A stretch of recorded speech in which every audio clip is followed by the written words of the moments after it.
నమస్తే, welcome to see news. నేను కళ్యాణి. వార్తల్లో ముందుగా హెడ్లైన్స్. ఏజెన్సీ గ్రామాలను డోలిరహితంగా తీర్చిదిద్దుతాం. రోడ్ల నిర్మాణానికి పవన్ కళ్యాణ్ శంకుస్థాపన. సిద్ధాంతబద్ధమైన పాత్రికేయంలో మేటి. డాక్టర్ శ్రీనివాస్తో గెట్ టుగెదర్లో వక్తలు. 20 లక్షల ఉద్యోగాల కల్పనే లక్ష్యంగా ముందు రాష్ట్ర పర్యాటక శాఖ మంత్రి కందుల దుర్గేష్. పేదలకు సొంతిల్లు కూటమి ప్రభుత్వ ధ్యేయం. 250 మందికి ఇళ్ల పట్టాలు పంపిణీ. అత్యాధునిక వైద్య సేవలకు ఆర్కే ఎండోకేర్. దాన్వాయిపేటలో ఘనంగా ప్రారంభం. మన్యం వీరుడు అల్లూరి సీతారామరాజు నడిచిన ఈ ప్రాంతంలోని గ్రామాలు డోలిరహితంగా ఉండాలని ముఖ్యమంత్రి చంద్రబాబు సంకల్పించారు. ఏజెన్సీలో రోడ్ల నిర్మాణానికి నేను అడగగానే 33.13 కోట్లు మంజూరు చేశారని ఉప ముఖ్యమంత్రి, పంచాయతీరాజ్, గ్రామీణాభివృద్ధి, అటవీ, పర్యావరణ శాఖల మంత్రి కొనిదెల పవన్ కళ్యాణ్ అన్నారు. మన్యంలో మీ పార్టీ గెలవలేదు కదా, ఎందుకు ఖర్చు చేస్తున్నారని కొందరు అడిగారు. మీరు మాకు ఓట్లు వేసినా వేయకపోయినా మీ కష్టాల్లో తోడుగా ఉండాలన్నదే మా తపన అని, గిరిజనుల జీవితాల్లో మార్పు తెచ్చేందుకు మనసు పెట్టి పనిచేస్తామని వెల్లడించారు. ఈ 5 ఏళ్లు మా పనితీరును పరిశీలించి మద్దతుగా నిలవండి అని కోరారు. అల్లూరు జిల్లా అనంతగిరి మండలము పినకోట పంచాయతీలో 5.5 కోట్లతో నిర్మించనున్న గుమ్మంతి రాజకీలం రోడ్డుకు శంకుస్థాపన చేశారు. అనంతరం సభలో గిరిజనులను ఉద్దేశించి ప్రసంగించారు. దశాబ్ద కాలంగా ఎన్నో ఇబ్బందులు పడ్డాను. ప్రజల వెతలు చూసి ఆవేదన చెందా. నన్ను తిట్టారు. నా కుటుంబ సభ్యుల గురించి అసభ్యంగా మాట్లాడారు. ఎన్ని చేసినా బలంగా నిలబడ్డాను.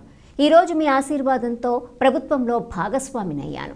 105.33 కోట్లతో గిరిజన గ్రామాలకు రోడ్లు వేయించగలుగుతున్నా అన్నారు.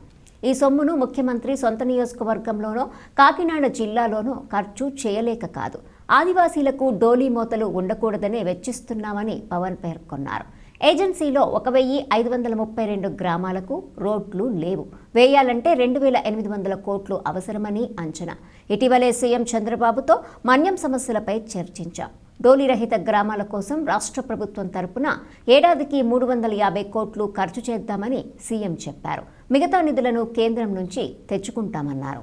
ఈరోజు మేము ఇక్కడ దాకా వచ్చామంటే మీరు గిరిజన ప్రజల కష్టాలను గుర్తించి మీరు మీ మాధ్యమాల్లో మీరు పెట్టకపోయినంటే, మీ పత్రికల్లో పెట్టకుండా ఉండుంటే ఈరోజు ఈ న్యూస్ కూడా బయటకు వచ్చేది కాదు. సో ముందుగా ఈ సమస్యని బయటికి వెలికి తీసినందుకు మీకు ధన్యవాదాలు చెప్తా ఉన్నాను. అలాగే మీ యాజమాన్యానికి, పాత్రికేయులకి, స్పందించే జర్నలిస్ట్ సోదరులందరికీ కూడా నా హృదయపూర్వక ధన్యవాదాలు. ప్రతిసారి చదవటం, గత 2 దశాబ్దాలుగా బాధ కలగటం, అలాగే ఇక 2017లో కూడా పోరాట యాత్ర ప్రారంభంలో ఈ ప్రాంతాలంతా తిరిగినప్పుడు, మన్యం ప్రాంతాలంతా తిరుగుతున్నప్పుడు ప్రజల వాళ్ళు కష్టాలు, సుఖాలు, బాధలు అర్థం చేసుకునేవాడిని. సో ఒకసారి మనం వచ్చిన తర్వాత ముఖ్యంగా పంచాయతీరాజ్ సంబంధించి ఏజెన్సీ ప్రాంతంలో ఉన్న పంచాయతీలు ఎన్ని ఉన్నాయి, వాటికి రోడ్లు సమస్యలు ఏమున్నాయి, నీటి సమస్యలు ఏమున్నాయి, అలాగే పట్టాల సమస్య ఏముందని మాట్లాడుతూ ఉంటే దాంట్లో క్రమంగా ఈ ముఖ్యంగా నాకు ఏమనిపించింది అంటే ఈ డోలీలతోటి చాలామంది ఇంకా ప్రయాణం కిందకి దిగటం, సరైన మెడికల్ ఆరోగ్య సౌకర్యాలు లేకపోవడం చాలా బాధ కలిగించింది. ఇప్పుడు మీ అందరికీ తెలుసు, ఉన్న పరిస్థితుల్లో బడ్జెట్స్ చాలా కష్టంగా ఉన్నాయి. ఈవెన్ 1 కోటి 2 కోట్లు తీయాలన్నా కానీ చాలా సమస్యాత్మకంగా ఉన్నాయి. ఇలాంటి సమయంలో సమస్య ఏముందంటే, ఒక రోడ్డు ఇదే కయ్యే రోడ్డు ఖర్చు అర్బన్లో చేస్తే కనీసం 5-6 వేల మందికి పనిచేస్తుంది. ఇక్కడ రోడ్డు కేవలం మానవతా దృక్పథం, ఇక్కడ ఓట్ల కోసం కాదు. ఎందుకంటే ఇక్కడ మొత్తం ఈ రోడ్లన్నీ ఈరోజు 110 కోట్లు ఖర్చు పెట్టిపోతున్నాం. ఈ రోజున ఈ 105.33 కోట్లు, దీంట్లో పంచాయతీరాజ్ నుంచే నరేగా నిధుల నుంచి 72.20 కోట్లు, పంచాయతీ నుంచి 33.13 కోట్లు ఖర్చు, దానికి శంకుస్థాపన చేయడానికి వచ్చాం ఈరోజు. కానీ వాళ్ళ సమస్యలు, వాళ్ళ ప్రకృతిని కాపాడే పరిరక్షకులు వాళ్ళని కరెక్ట్గా కాపాడుకుంటే వాళ్ళ ప్రకృతిని కాపాడేస్తారు. సో అందుకనే మేము ఇందాక మాట్లాడుతున్నానంటే, ఒక 20 కుటుంబాలు ఉంటే ఒక చిన్నపాటి ఆవాసంలో ఒకటి మెడికల్ ఆరోగ్య పరిస్థితులు సరిగ్గా లేవు, అదొకటి ఆలోచిస్తున్నాం. అలాగే ఫస్ట్ ఎయిడ్ మెడిసిన్ ఒకటి ఉండాలి. పాము కాట్లు కానీ వీటికి కొన్ని జంతువులకు సంబంధించి ముఖ్యంగా పాములకు సంబంధించి అలాంటి దగ్గరలో ఉండాలనేది ఒకటి నా దృష్టికి తీసుకొచ్చారు. అలాగే కొన్ని కల్వర్ట్స్, కొన్ని కనెక్టింగ్ రోడ్స్ లేవు అనేది తీసుకొచ్చారు మా దృష్టికి. అలాగే జూనియర్ కాలేజ్ 16 ఎకరాల భూమి ఇచ్చినా కానీ జూనియర్ కాలేజ్ లేదు 5 ఈ మండలానికి సంబంధించి పంచాయతీలకు సంబంధించి అనేది. అంటే గంజాయిది నేను 2017 నుంచి కూడా నేను చాలా విస్తృతంగా నేను మొత్తం పాడేరు అరకు నేను పర్యటించాను. నాకున్నది ఏంటంటే గంజాయి అనేది దాన్ని ఒక ముందు కల్చరల్ ఫస్ట్ ఏదైనా సరే మనం ఒరిస్సా నుంచి కొంతమంది ఇక్కడున్న గ్రామ దేవతలకి ఆ గంజాయిని దేవతలకి ఇది నైవేద్యంగా పెడతారు. ఇది బేసిక్గా ఇది గిరిజన ఆచార వ్యవహారాలు. అందువల్ల గంజాయి సహజంగా దొరుకుతుంది ఇక్కడ. మీరు సమస్య ఎక్కడ వస్తుందంటే మీరు దేన్ని ఎప్పుడైతే మీరు కమర్షియలైజ్ చేస్తారో అది సమస్య. ఇది ప్రతిదీ పోలీసింగ్తో కుదరదు. కొంత అదే అక్కడున్న యువ సర్పంచులు కూడా అదే చెప్తా ఉన్నా, కొంత మీరు కూడా ఎడ్యుకేట్ చేయండి మీరు యువతని. అందుకని వాళ్ళకి మీకు ఏముంది, మీకు ఆదాయం కావాలి. ఆదాయం కావాలంటే ప్రత్యామ్నాయ మార్గాలు టూరిజం ఒకటి ఉంది. అందుకు ఈ రోడ్లు వేస్తే టూరిజం ఉంటే దానికి కొంత డిస్కరేజ్మెంట్ ఉంటుంది. ఎందుకంటే ఒకేసారి మనం ఇనుప పాదంతో పెట్టేసి మీరు చేయకూడదంటే అది ఇబ్బందిగా ఉంటుంది. ముందు ప్రత్యామ్నాయ మార్గం నేను ఆలోచించేది ఎప్పుడు వ్యక్తిగతంగా ఒక సమస్య ఉన్నప్పుడు దానికి ప్రత్యామ్నాయ మార్గం చూపించిన తర్వాత అప్పుడు we have to enforce the law అనేది నేను గాఢంగా నమ్మేవాడిని. So that's what we do. Thank you. సమాజంలో చైతన్యం కల్పించే కథనాలు, సంపాదకీయాలు, రచనలతో సిద్ధాంతబద్ధమైన పత్రికా విలువలు పాటించిన డాక్టర్ శ్రీనివాస్ తన జర్నలిజాన్ని డిజిటల్ మీడియా రంగంలో కూడా అదే విలువలతో కొనసాగించాలని పలువురు ప్రజాప్రతినిధులు, నగర ప్రముఖులు, సీనియర్ జర్నలిస్టులు ఆకాంక్షించారు. శ్రీనివాస్ నిబద్ధతను పలువురు కొనియాడారు. ప్రముఖ పాత్రికేయులు, రచయిత, ఆంధ్రజ్యోతి పూర్వ సంపాదకులు డాక్టర్ కె శ్రీనివాస్ రాజమండ్రి వచ్చిన సందర్భంగా స్థానిక జేఎన్ రోడ్లోని ఏకేసీ రోటరీ రివర్ సిటీ హాల్లో సమయం సందర్భం పేరిట గెట్ టుగెదర్ కార్యక్రమాన్ని ఆదివారం ఏర్పాటు చేశారు. Andhra Pradesh union of working journalist, APUWJ, the Rajahmundry press club సంయుక్తంగా జరిపిన కార్యక్రమానికి ప్రముఖ మానసిక వైద్య నిపుణులు డాక్టర్ కర్రి రామారెడ్డి, విశ్రాంతి రెవెన్యూ అధికారి, రచయిత మారిశెట్టి జితేంద్ర, ప్రముఖ న్యాయవాది ముప్పాళ్ల సుబ్బారావు, మాజీ MP Undavalli Arun Kumar, rural MLA Gorantla Butchaiah Chowdary, మాజీ ఎమ్మెల్సీ ఆదిరెడ్డి అప్పారావు, మాజీ ఎమ్మెల్యే రౌతు సూర్యప్రకాశ్రావు, గుడా మాజీ చైర్మన్ గన్ని కృష్ణ, పంతం కొండలరావు, టీడీపీ నాయకుడు ఎర్ర వేణుగోపాల రాయుడు, బుద్ధిస్టు జగదీశ్వరరావు, చాంబర్ పూర్వ అధ్యక్షులు అశోక్ కుమార్ జైన్, సాహితీవేత్త ఎర్రాప్రగడ రామకృష్ణ, రచయిత అద్దేపల్లి ప్రభు, జర్నలిస్ట్, రచయిత ముక్కామల చక్రధర్, సన్నిధానం ఎడిటర్ సన్నిధానం శాస్త్రి, ఎన్వివి సత్యనారాయణ, ఎన్టీవీ శ్రీనివాస్, శ్రీనివాసరెడ్డి, సూర్యచంద్ర, జిల్లాలోని వివిధ ప్రాంతాల పాత్రికేయులు విచ్చేశారు. ఏపీయూడబ్ల్యూజే రాష్ట్ర కార్యదర్శి ఎం శ్రీరామమూర్తి, ప్రెస్ క్లబ్ అధ్యక్షుడు కుడుపూడి పార్థసారథి స్వాగతం పలికారు. సీనియర్ పాత్రికేయులు విఎస్ఎస్ కృష్ణకుమార్ అధ్యక్షత వహించారు. అనంతరం ఆయనకు గజమాల, మొక్కలు, పుష్పగుచ్చాలతో ఘన సత్కారం చేశారు. డిజిటల్ మీడియాలోకి రాబోతున్నట్లు ఆయన చెబుతూ గోదావరి తీరంతో గల అనుబంధాన్ని గుర్తు చేసుకున్నారు. ఆర్యాపురం బ్యాంక్ మాజీ ఉపాధ్యక్షుడు అయ్యల గోపి, రాకా అధ్యక్షుడు జీవి రమణ, నల్లగొండ రవిప్రకాష్, ప్రభాకర్, దేశిరెడ్డి బలరామనాయుడు పాల్గొన్నారు. విరమించుకోవడం అనేది అది మాత్రమే చెప్తే సాంకేతికంగా కరెక్ట్. పాత్రికేయ రంగం నుంచి నేను విరమించుకోలేదు. కాకపోతే ఏంటంటే సుదీర్ఘకాలం ఒక సాంప్రదాయకమైన మీడియాలో పనిచేసిన తర్వాత కొత్త రకం మీడియాలోకి వెళ్ళటం కోసం నేను ఆంధ్రజ్యోతి నుంచి బయటికి వచ్చాను. అయితే ఆంధ్రజ్యోతితో సహా 40 సంవత్సరాలుగా ఉదయం, వార్త, సుప్రభాతం లాంటి పత్రికలతో జరిగిన నా ప్రయాణం ఒక రకంగా సుదీర్ఘమైంది. దాన్ని ఒకసారి సమీక్షించుకోవడానికి కూడా ఇటువంటి సందర్భాలు అవకాశం ఇస్తాయి. చాలా లోటుపాట్లు ఉంటాయి. చాలా మనం అనుకున్నది అన్ని సందర్భాల్లో చేయలేం. కానీ అనుకున్నవి కొన్నిసార్లు చేయగలుగుతాం. కొన్నిసార్లు చేయగలిగినప్పుడు కలిగే సంతృప్తి చాలా ఎక్కువ ఉంటుంది. లిమిటేషన్స్ అనేవి ఎక్కడైనా, ఏ ఫీల్డ్లోనైనా, రేపొద్దున మేము చేయబోయే కొత్త మీడియాలో కూడా చాలా పరిమితులు ఉంటాయి. కానీ ఇది ఆంధ్రజ్యోతి గురించి, నా గురించి మాట్లాడుతూ ఆంధ్రజ్యోతి గురించి మంచి మాటలు చెప్పారు. ఎందుకంటే అవి రెండు విడదలేని విషయాలు. నేను వెళ్ళిపోయిన తర్వాత కూడా ఆంధ్రజ్యోతి మంచిగానే, బాగానే వస్తుంది. దాన్ని ఏదైతే ఏ ఆంధ్రజ్యోతి విలువల గురించి మనం మాట్లాడుకున్నామో ఆ విలువలు బహుశా కొనసాగుతాయని అనుకుంటున్నాను. కొనసాగుతాయనే వాగ్దానం కూడా కనిపిస్తుంది. మన తెలుగులో పాపులర్ పేపర్స్లో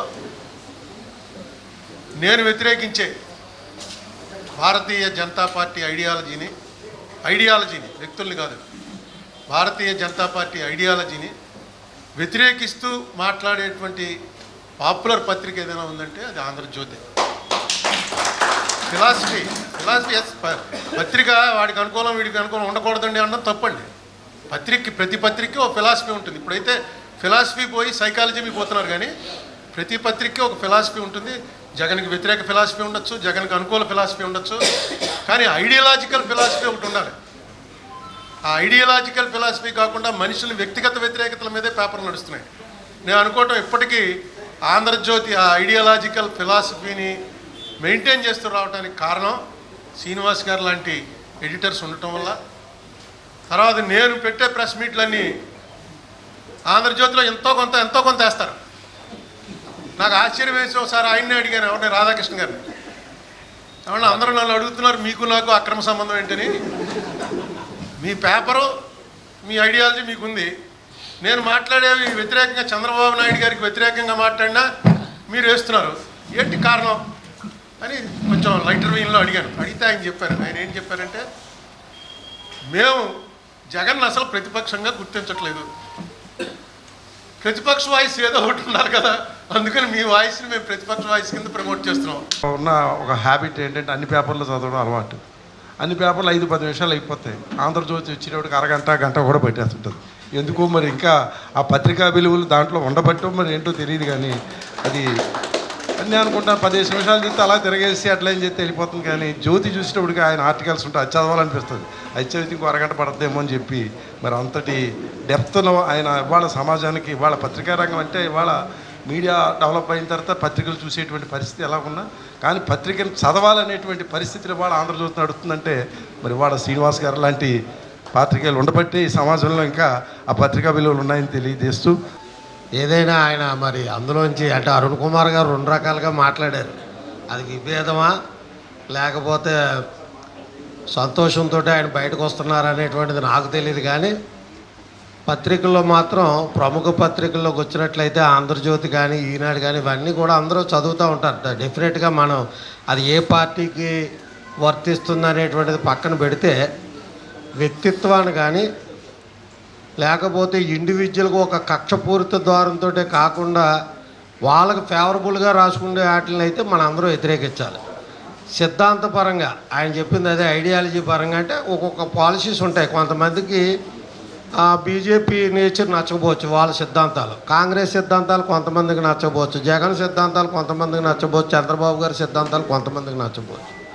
ఆ సిద్ధాంతాలకు వ్యతిరేకంగాను మనం ఎలా ఉండాలి సొసైటీలో అనేటువంటిది సూచన చేస్తే అది ఓకే వార్తపరంగా. అలాగే అవతల వ్యక్తి మనకు పడకపోయినా వాళ్ళ ప్రెస్ మీట్లు పెడితే అవి రాయడం తప్పులేదు, కానీ ఒక పాంప్లెట్ లాగా లేకపోతే ఇది పర్టికులర్గా ఈ పార్టీకి సంబంధించింది అనేటువంటిది రాయటం మాత్రం విలేకరుల యొక్క విలువలకి ఆ పత్రిక యొక్క ఐడియాలజీకి చాలా పూర్తి బద్ధ వ్యతిరేకతగా అందరూ భావించాలి. తర్వాత విషయాలందరూ వచ్చాయి. ఎడిటోరియల్ దగ్గర నుంచి నాతో చదివించేది, ఇప్పటికీ అలవాటు పోలా. ఇవాళ కూడా 3 పత్రికలే చూస్తారు రోజు, అన్ని పత్రికలు చూడలే కానీ 3 పత్రికలు. దాంట్లో మీరున్నట్టు మా ప్రకాశ్రావు చెప్పినట్టుగా ఆంధ్రజ్యోతి పైన ఆంధ్రజ్యోతి దగ్గర నుంచి కింద ఎడిటోరియల్ బోర్డు ఫోన్ నెంబర్ దాకా రోజు అలవాటు, రోజు అదే చూస్తూ ఉంటాం. అలాగే ఒక విలువలతో కూడుకున్న జర్నలిస్టుగా శ్రీనివాస్ గారు ఎడిటోర్లు రెగ్యులర్గా చదివాడు సార్. ఇప్పటికీ కూడా రెగ్యులర్గా ఎడిటోర్లు కానీ ప్రత్యేక వ్యాసాలు కూడా ఒక సంఘాన్ని పరిమితం చేయటం కాకుండా సంఘానికి ఏం కావాలి, సంఘం ఎలా వెళ్ళాలనే ఒక భావంలో మీ యొక్క దృక్పథంతో మీరు ముందుకు సాగారు. చేతుబద్ధంగా కార్యక్రమం ఉంది. మీరు ఆస్తి కూడా నాస్తి కూడా అనేది కాదు, సమాజం ఎలా ఉండాలి, ఎలా ముందుకు సాగాలి, సమాజంలో ఉన్న పరిస్థితుల్ని ఆకలింపు చేసుకొని ముందుకు సాగారు. దానివల్ల విలువలు పెరిగినాయి. శ్రీనివాస్ గారి గురించి ఈ తెలుగు రాష్ట్రాల్లోని పత్రికలు చదివే వారందరికీ కూడా ఆయన ప్రతిభా పాఠవాలు కానీ ఆయన సామర్థ్యం కానీ అక్షరాలతో ఆయన చేసేటటువంటి విన్యాసాలు కానీ అందరికీ కూడా చిరపరిచితమే. దాని స్థాయిని పెంచాల్సిన దానికన్నా ఎక్కువ పెంచినా తక్కువగా చూపించినా ఆ వార్త ప్రజలకు కానీ సమాజానికి కానీ మేలు చేయదు. ఆ బ్యాలెన్స్ తప్పకుండా, ఎందుకంటే నేను కూడా ఆంధ్రజ్యోతి పాఠకుండే చాలా కాలం నుంచి, ఆ బ్యాలెన్స్ తప్పకుండా సమాజంలో ఉన్నటువంటి రుగ్మతల్ని సమాజంలో ఉన్నటువంటి ఇబ్బందుల్ని, పాలక పక్షాలను ఎదురయ్యేటటువంటి విపరీత పోకడల్ని ఎప్పటికప్పుడు ఎండగడుతూ తన కళానికి అన్ని వైపులా బదులే అని చెప్పి నిరూపించినటువంటి వ్యక్తి శ్రీనివాస్ గారు. నిరుద్యోగ యువతకు ఉద్యోగ ఉపాధి కల్పనే ధ్యేయంగా కొవ్వూరు నియోజకవర్గంలోని ఏబిఎన్ పిఆర్ఆర్ సైన్స్ కాలేజీలో నిర్వహించిన మెగా జాబ్ మేళాలో ముఖ్య అతిథిగా పాల్గొన్న మంత్రి దుర్గేష్ ఎంపికైన అభ్యర్థులకు నియామక పత్రాలు అందించారు. జాబ్ మేళాలను నిరుద్యోగ యువత సద్వినియోగం చేసుకోవాలని పిలుపునిచ్చారు. రానున్న 5 ఏళ్లలో 20 లక్షల ఉద్యోగాలు కల్పించే దిశగా కూటమి ప్రభుత్వం కృతనిశ్చయంతో ముందుకెళ్తోందని దుర్గేష్ పేర్కొన్నారు. జాబ్ మేళాలో ఇప్పటికే 600 మంది యువత ఉద్యోగాలు సాధించారని, అత్యధికంగా 5 లక్షల వార్షిక వేతనంతో ఒక అభ్యర్థి హెచ్సిఎల్లో జాబ్ సాధించారని ఈ సందర్భంగా మంత్రి ఆనందం వ్యక్తం చేశారు. కొవ్వూరు నియోజకవర్గంలో నిర్వహించిన మెగా జాబ్ మేళాలో 39 ప్రముఖ కంపెనీలు పాల్గొని తమకు అవసరమైన అభ్యర్థులను ఎంపిక చేసుకున్నాయని తెలిపారు. జాబ్ మేళాలో 600 ఎంపికైన వారు జీవితంలో స్థిరపడాలని మంత్రి దుర్గేష్ ఆకాంక్షించారు. జిల్లా కలెక్టర్ పి ప్రశాంతి మాట్లాడుతూ అకాడమిక్ విద్యతో పాటు ఆయా పరిశ్రమలు, కంపెనీలు, ఆర్గనైజేషన్కు అవసరమైన సాంకేతిక నైపుణ్యత నేర్చుకోవటం వల్ల ఉద్యోగ అవకాశాలు వేగంగా వస్తాయన్నారు. ప్రపంచమంతా ప్రస్తుతము స్కిల్ చుట్టూ తిరుగుతుందని, ఎంత సాంకేతిక నైపుణ్యత మన వద్ద ఉంటే అవకాశాలు వాటంతటావే వస్తాయన్నారు. ఎమ్మెల్యే ముప్పిడి వెంకటేశ్వరరావు మాట్లాడుతూ విద్యార్థులు వారి క్వాలిఫికేషన్ ఆధారంగా ఆయా ఉద్యోగాలు అందించాలని రాష్ట్ర ఐటీ శాఖ మంత్రి నారా లోకేష్ ఇచ్చిన పిలుపు మేరకు రాష్ట్ర వ్యాప్తంగా నిర్వహిస్తూ నేడు కొవ్వూరులో జాబ్ మేళా నిర్వహిస్తున్నామన్నారు. రాష్ట్రానికి పెద్ద కంపెనీలు రావటం వల్ల స్థానికంగా నిరుద్యోగులకు ఉపాధి అవకాశాలు కలుగుతాయని, తద్వారా రాష్ట్ర ఆర్థిక పరిస్థితి మెరుగుపడుతుందన్నారు.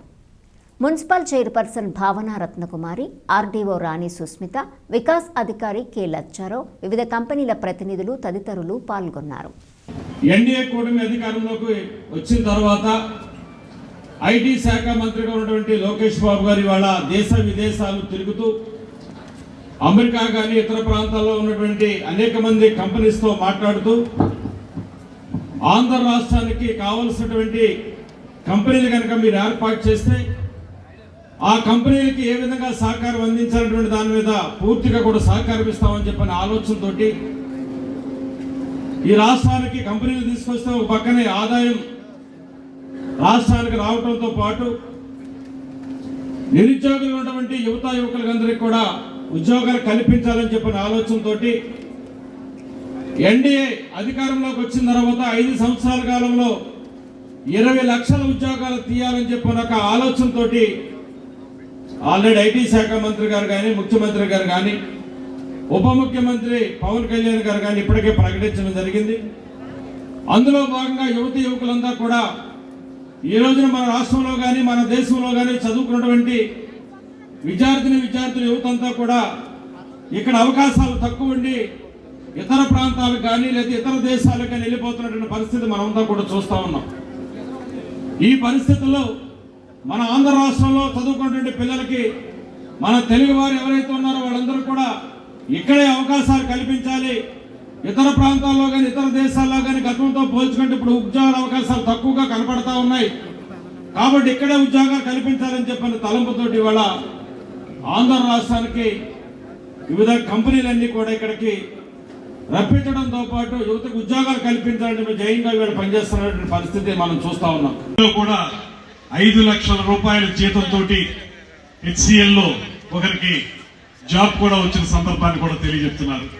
దీన్ని చూస్తుంటే ఇది ఏ ఉద్దేశంతో అయితే ఏర్పరిచారో, ఏ రకమైనటువంటి ఆలోచనతో అయితే ఈ కార్యక్రమాన్ని నిర్వహిస్తున్నారో దాని తాలూకు స్ఫూర్తి అందరూ అందిపుచ్చుకున్నట్టుగా కనపడతా ఉంది, సఫలీకృతం అవుతున్నట్టుగా కనపడతా ఉంది.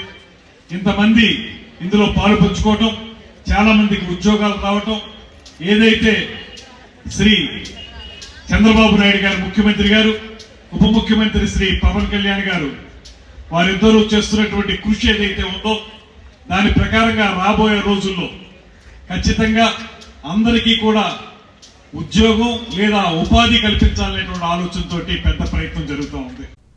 నిరుపేదలకు కూడు గూడు గుడ్డ కల్పించటమే తమ కూటమి ప్రభుత్వ ధ్యేయమని రాజమండ్రి సిటీ ఎమ్మెల్యే ఆదిరెడ్డి శ్రీనివాస్ చెప్పారు.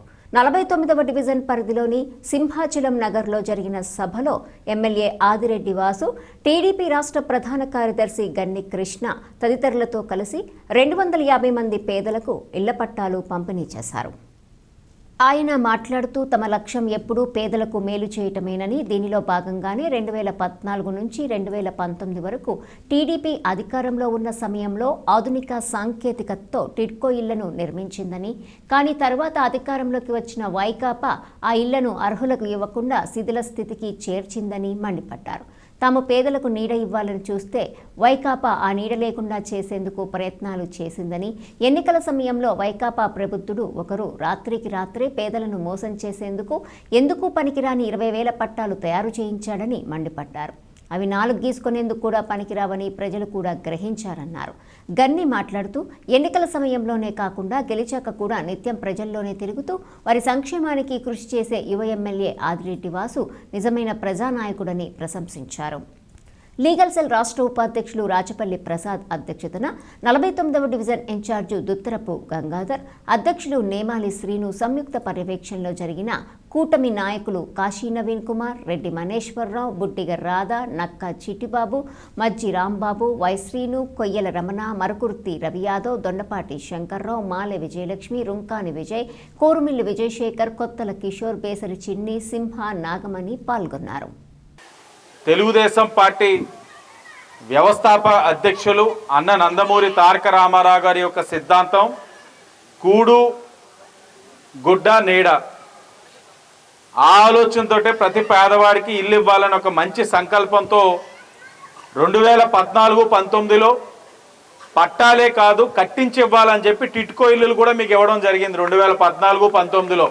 ఆ టిట్కో ఇల్లులన్నీ 2014-19లో డ్రా తీసి ఇచ్చిన తర్వాత ప్రభుత్వం మారిన తర్వాత ఈ 5 సంవత్సరాలు కూడా వారికి గృహప్రవేశానికి సిద్ధంగా ఉన్న ఇల్లులు కూడా ఈరోజు దాకా ఇవ్వకపోగా ఆ లబ్ధిదారుల పేర్ల మీద లోన్లు పెట్టేసుకున్నారు. లోన్లు కూడా డబ్బు వాడేసుకున్నాడు జగన్మోహన్ రెడ్డి.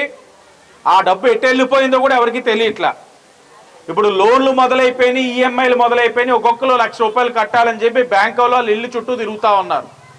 ఓ పక్కన లబ్ధిదారుడు సొమ్ముగా కట్టిన డబ్బుకి వడ్డీ కడుతున్నారు, అద్దెంటిలో ఉంటా ఉన్నారు, సొంత ఇల్లున్నా దిగపోయినా దాని ఈఎంఐ కూడా మొదలైపోయింది. రేపు ఎలక్షన్ కోడ్ అనగా మీ అందరినీ తరలించి కార్పొరేషన్కి ఎక్కడికక్కడ తీసుకెళ్ళిపోయి మీకు దొంగ పట్టాలు ఇచ్చారు. చట్టబద్ధత లేని పట్టాలు.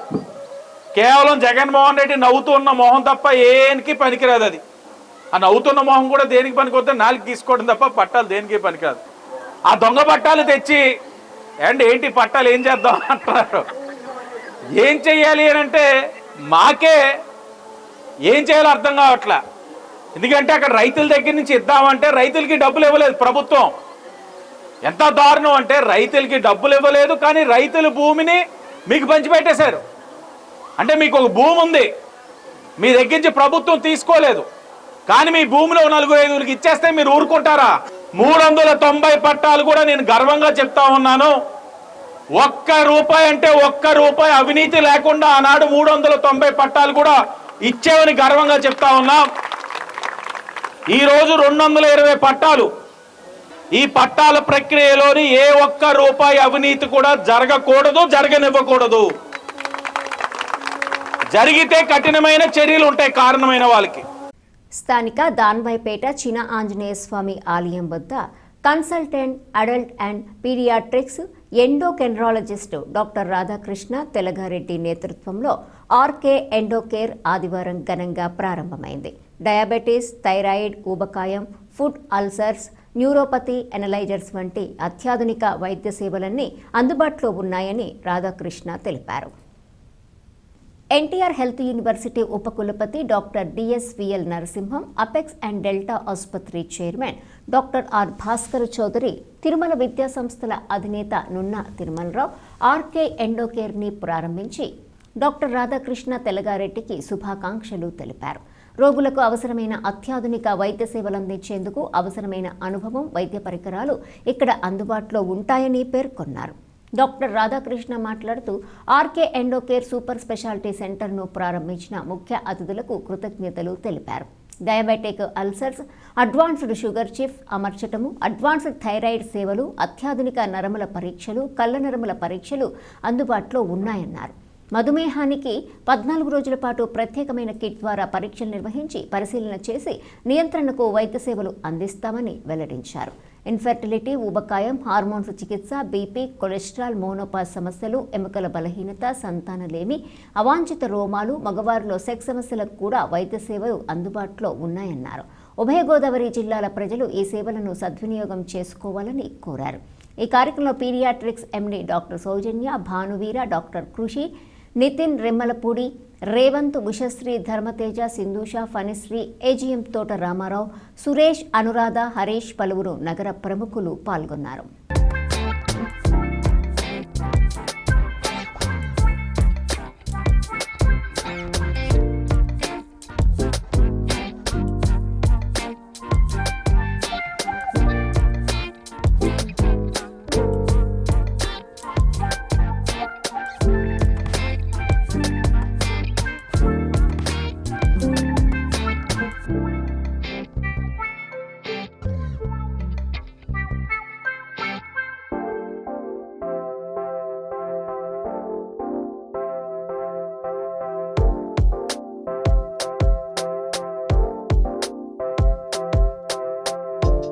నేను doctor Radhakrishna Telagareddy, consultant adult and pediatric endocrinologist, Rajamahendravaram. And నా మిస్సెస్ డాక్టర్ సౌజన్య భాను వీర. ఈరోజు రాజమండ్రిలో ఆర్కే ఎండోకేర్ సూపర్ స్పెషాలిటీ సెంటర్ను ప్రారంభించాం. మన ఆర్కే ఎండోకేర్ దానవైపేట చిన్నాంజనేయ స్వామి గుడి వీధిలో ఈ రోజు నుంచి ప్రారంభం అవుతుంది. మా దగ్గర అందే సేవలు డయాబెటీస్, థైరాయిడ్, ఊబకాయం, పీసీఓడి, అలానే ఇన్ఫెర్టిలిటీ తదితర సేవలు మా దగ్గర అందుబాటులో ఉంటాయి. అందరూ మా సేవలు వినియోగించుకోవాలని ప్రార్థిస్తున్నాం. మా దగ్గర డయాబెటీస్, థైరాయిడ్, ఊబకాయం, పీసీఓఎస్ అలానే ఇతర హార్మోన్ సమస్యలన్నిటికీ చికిత్స అందుబాటు. అలాగే మా సెంటర్లో అడ్వాన్స్డ్ షుగర్ చిప్స్ అమర్చడం, అంటే 14 రోజుల పాటు బాడీలో షుగర్ ఎలా ఉంటుంది అనేది ఒక చిన్న చిప్ ద్వారా మనకి కంటిన్యూస్గా తెలుస్తుంది. దీని ద్వారా షుగర్ని కరెక్ట్గా నియంత్రణలో పెట్టుకోవచ్చు. అలానే మా సెంటర్లో డయాబెటిక్ ఫుట్ అల్సర్స్కి అడ్వాన్స్డ్ ట్రీట్మెంట్స్ ఉన్నాయి. అలానే ఫుట్ అల్సర్ వచ్చిన వాళ్ళకి మళ్ళీ అల్సర్స్ రాకుండా తగిన చెప్పులు ఇవన్నీ మా దగ్గర తయారు చేయబడతాయి. అలానే మా దగ్గర న్యూరోపతి అనలైజర్స్, ఇవన్నీ అడ్వాన్స్డ్ ఎక్విప్మెంట్ అన్నీ అందుబాటులో ఉంచాం. అలానే థైరాయిడ్ అల్ట్రాసౌండ్ సేవలు, థైరాయిడ్కి అడ్వాన్స్డ్ ట్రీట్మెంట్స్ ఇవన్నీ కూడా మా దగ్గర అందుబాటులో ఉంటాయి. ధవళేశ్వరం శ్రీ వెంకటేశ్వర స్వామి వారి దేవస్థానంలో శనివారం సాయంత్రం ఆలయ కమిటీ పర్యవేక్షణలో విఖ్యాత నాట్య పండితులు, నర్తన ఋషి, కళారత్న డాక్టర్ సప్పా దుర్గా ప్రసాద్ ఆచార్యత్వంలో ధనుర్మాసం సందర్భంగా నృత్య ఆరాధన కార్యక్రమం జరిగింది. నాట్య కళాకారుల నృత్య ప్రదర్శనలు విశేషంగా ఆకట్టుకున్నాయి. ఈ కార్యక్రమానికి ముఖ్య అతిథిగా రాజమండ్రి రూరల్ శాసనసభ్యులు గోరంట్ల బుచ్చయ్య చౌదరి విచ్చేసి చిన్నారులను ఆశీర్వదించారు. ఈ కార్యక్రమంలో రూరల్ మండల టీడీపీ అధ్యక్షులు మత్సేటి ప్రసాద్, ఆలయ కమిటీ అధ్యక్షులు నీలు కోటేశ్వరరావు, పండూరి అప్పారావు, ఎర్రమోతు ధర్మరాజు, ఆలేటి దుర్గా పార్వతి, బత్తిన ఏడుకొండలు, దొడ్డి బాబ్జీ, నల్ల రమేష్, దాసరి రమణ, సాధనాల శివ, కింతాడి శివశంకరు, నిడిగట్ల కామేష్, కరణం రామారావు, నెమల రామకృష్ణ, సింహాద్రి, కమిటీ సభ్యులు జి సూరిబాబు, తెల్లపు వెంకటేశ్వరరావు, ఆకోజి యేసు, డి శివారెడ్డి, ఎల్లప్ప వెంకటేశ్వరరావు తదితరులు పాల్గొన్నారు. శ్రీకాకుళానికి చెందిన పి వెంకట రమేష్కి Asia Today Media private limited ప్రతిష్టాత్మకమైన మోస్ట్ అడ్మైర్డ్ అకాడమిక్ అడ్వైజర్ అవార్డును ప్రదానం చేసింది. డిసెంబర్ 21వ తేదీన హైదరాబాద్లోని తాజ్ డెక్కన్లో జరిగిన ప్రైడ్ ఆఫ్ నేషన్ అవార్డ్స్ 2024 వేడుకలో ఈ అవార్డును అందించారు. తెలంగాణ రాష్ట్ర గవర్నర్ జిష్ణుదేవ్ వర్మ ఈ అవార్డును అందజేశారు.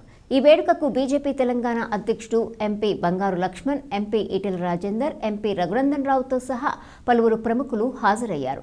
వెంకట రమేష్ ఆంధ్రప్రదేశ్, తెలంగాణతో సహా 6 రాష్ట్రాల్లో వివిధ ఇంజనీరింగ్ కళాశాలల్లో విశ్వసనీయ విద్యా సలహాదారుగా తన పాత్ర ద్వారా విద్యారంగానికి గణనీయమైన కృషి చేశారు. అతని పని విద్యార్థులు, అధ్యాపకులు, సంస్థలపై తీవ్ర ప్రభావం చూపింది. అతనికి గుర్తింపు తీసుకొచ్చింది. Asia Today Media private limited అందించిన గౌరవప్రదమైన అవార్డు అకాడమిక్ ల్యాండ్స్కేప్పై అతని తిరుగులేని నిబద్ధత, అంకితభావం, పరివర్తన ప్రభావాన్ని హైలైట్ చేస్తుంది. ఇది అతన్ని విద్యా నైపుణ్యంలో నిజమైన నాయకుడిగా గౌరవిస్తుందన్నారు. ధ్యానం వలన మనసు ప్రశాంతంగా ఉంటుందని Art of Living senior teacher Srinivasarao, Art of Living DTC PVS Krishnarao, Art of Living volunteer J Vasanthi, M Ushavani పేర్కొన్నారు. మొట్టమొదటి ధ్యాన దినోత్సవాన్ని ఆర్ట్ ఆఫ్ లివింగ్ ఆధ్వర్యాన రాజమహేంద్రి మహిళా కళాశాలలో నిర్వహించారు. కృష్ణారావు మాట్లాడుతూ ఆర్ట్ ఆఫ్ లివింగ్ వ్యవస్థాపకులు శ్రీ రవిశంకర్ గురూజీ కృషి వలన ప్రపంచ ధ్యాన దినోత్సవం ప్రకటించారని, ఐక్యరాజ్య సమితిలో ఆయన కార్యక్రమాన్ని ప్రత్యక్ష ప్రసారం కూడా చేస్తున్నారని తెలిపారు. సర్వే జన సుఖినో భవంతు అనే మన భారతీయ సంప్రదాయానికి అనుగుణంగా అందరూ సుఖంగా ఉండాలంటే, ఆనందంగా జీవించాలంటే ధ్యానం కీలక పాత్ర వహిస్తుందన్నారు. విద్యార్థులు ధ్యానం చేయటం వలన కుటుంబాల్లో మంచి మార్పు వస్తుందన్నారు.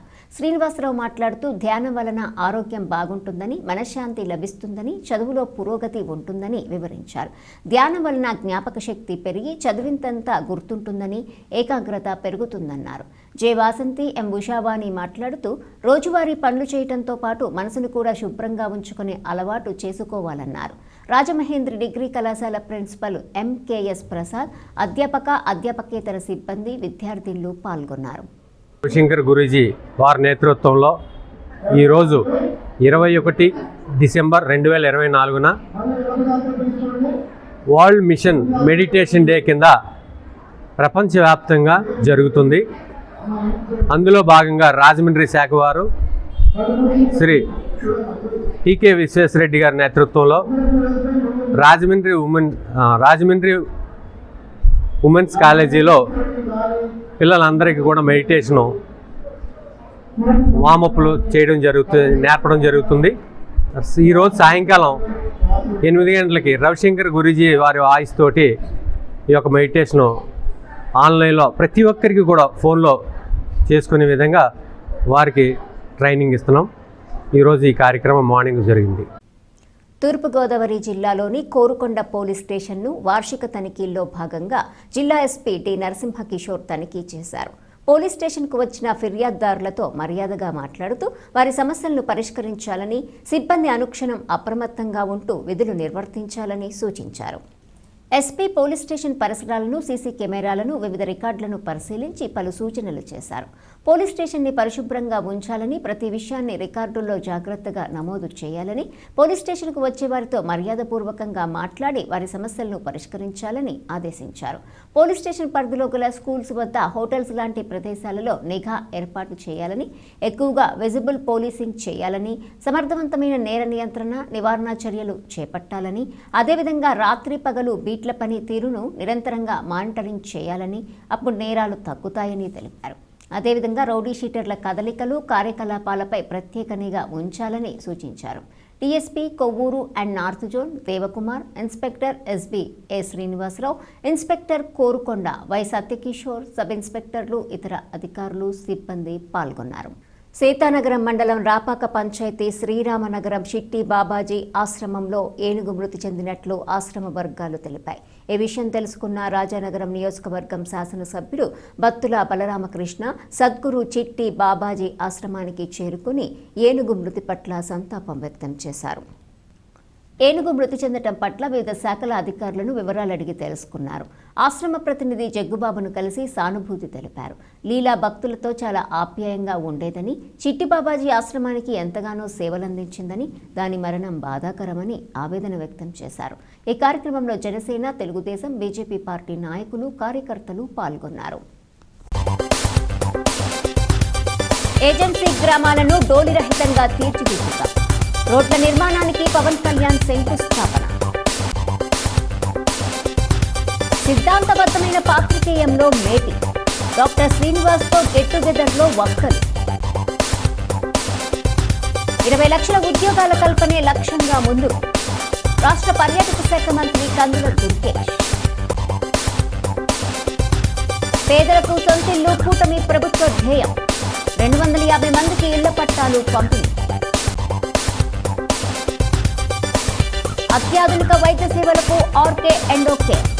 దాన్వాయిపేటలో ఘనంగా ప్రారంభం. ఈ వార్తలు ఇంతటితో సమాప్తం. తిరిగి ప్రసారమయ్యే సీ న్యూస్లో మళ్ళీ కలుసుకుందాం. అంతవరకు సెలవు. నమస్కారం.